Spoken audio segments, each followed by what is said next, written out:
All right, Toy Story 5 just came out in theaters and I got a chance to check it out. So it's been a little bit since we have had a Toy Story film now, coming up to 7 years time. So really it's up to the movie to justify its own existence in a way for existing. Obviously being a later sequel, now we're into the period of, well, we've had it come back with Toy Story 4.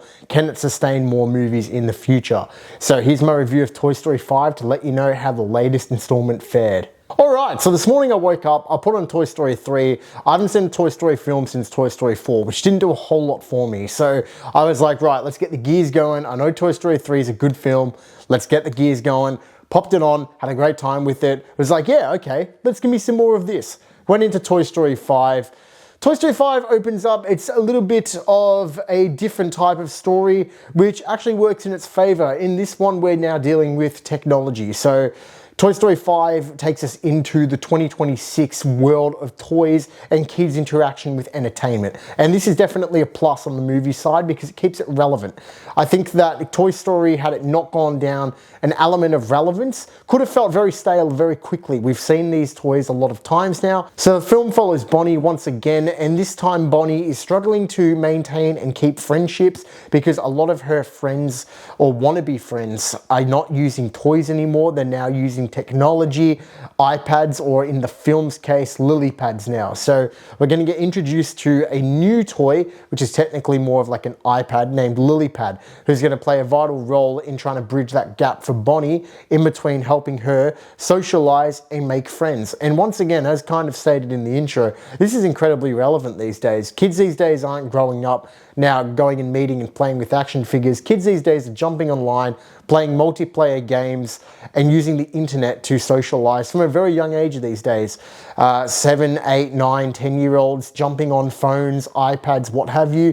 Things which were fairly unrecognizable to most people in that age bracket previously, it's now becoming a very common thing. So the movie definitely gets some points with me for actually creating a story which grounds it in today's age. What the film does very well is, while Bonnie is trying to break away from her toy playing habits and move into this technology-driven era where she's jumping online, playing video games and messaging online with her friends and whatnot, it does play a lot into the actual social pressure and peer pressure of giving away hobbies and things that you enjoy doing just because everyone else isn't doing it as well. Bonnie doesn't necessarily want to give away her toy playing days, but feels like she's compelled to in order to have any friends at all. And this is a big issue which always will forever be something which kids go through in all aspects of life. So it's great that we did bring this into the Toy Story universe. I don't think that they've done peer pressure and social pressure enough in this universe, considering the basis actually does surround about playing toys.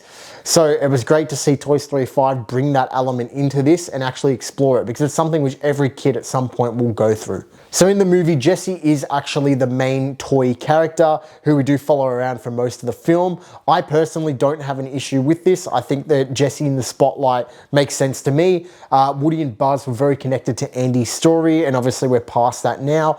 So we're looking at Bonnie and Jessie in this film primarily as the two main characters, both human and toy respectively.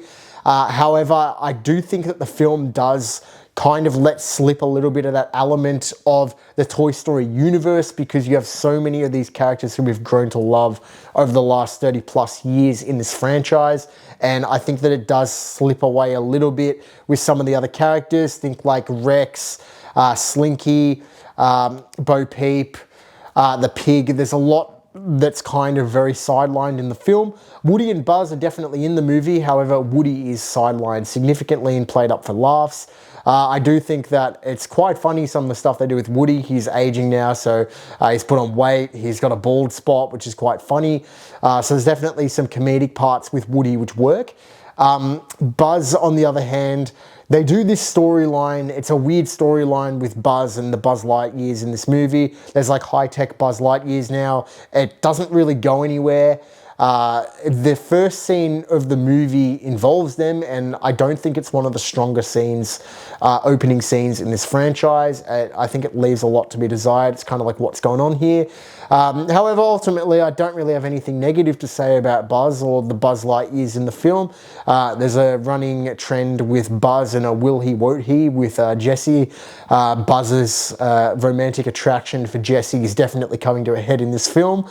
So that created some nice laughs and some good tension to see if anything may or may not go down there. But yeah, nothing negative to say about Buzz and the Lightyears. I think it's just that I don't think that the high-tech Buzz Lightyears needed to be in the film. Jumping onto Lilypad's character, Lilypad is a big part of the film. Obviously, the main plot, as I said before, involves Bonnie and her draw to technology against what her better interests may be in playing with the toys for the sake of socializing. Lilypad is an okay character.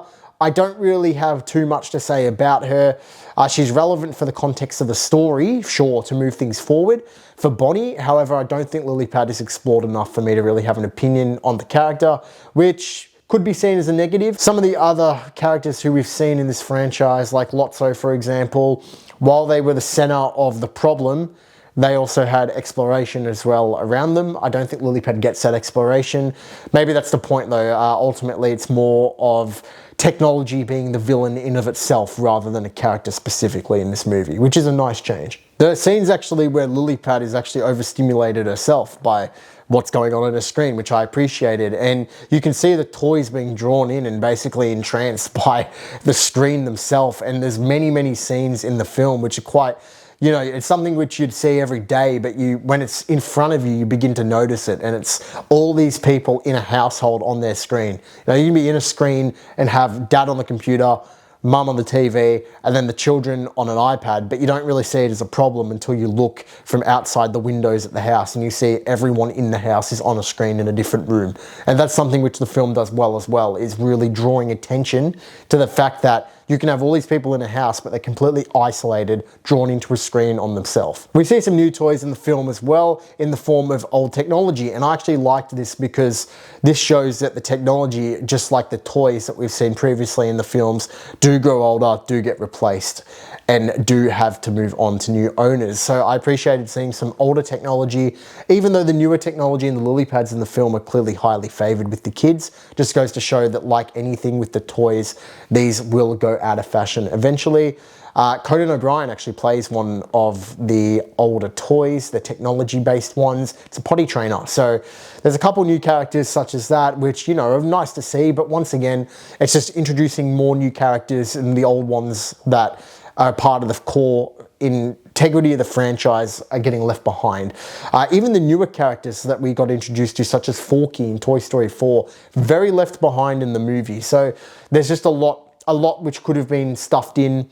Maybe stripping some of that back is a good thing, so it's not overcrowded, but you know, there is 3/4 of the film taking place with the same 2 or 3 toys, which do with that as you may. It's just that, yeah, a lot of the characters do feel left behind. As usual with any Toy Story film, there's got to be some heart and emotional moments. There's a really good moment with Jessie in the movie, which you'll know what it is when you see it.